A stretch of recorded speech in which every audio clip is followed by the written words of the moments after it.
Madalang araw mga katulong, nandito na tayo ngayon sa may Lucky Plaza. So, bababa lang tayo ng basement, kapapasok na po natin. Kaso doon tayo, bibili kasi ako ng ng data ko, magta-top up ako. Kasi nga naubusan na kasi ako. So, nag-expire na nung nakaraang araw. So, dito lang talaga ako makapagbili sa Lucky Plaza. Hindi ako makakapag-top up sa 7-Eleven.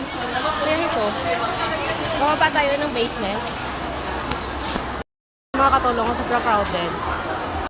Mga katulong, nakalabas na po tayo ng Lucky Plaza.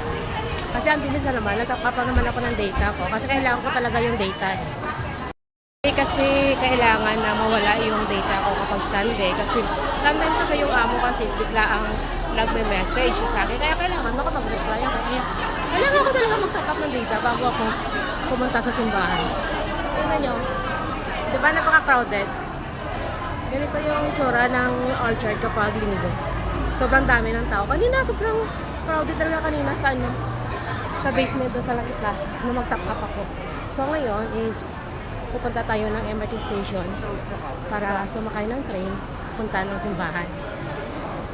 Compare timing sana mga katulong, pagdating natin dito is kasi sara lang ng train na pwede natin pagsakyan. Pero mabuti nga na lang ang bilis nandito na naman. O diba, parang pinaupo lang tayo ng saglit tapos dumating na naman kagad yung train na pwede natin pagsakyan. Ang bilis!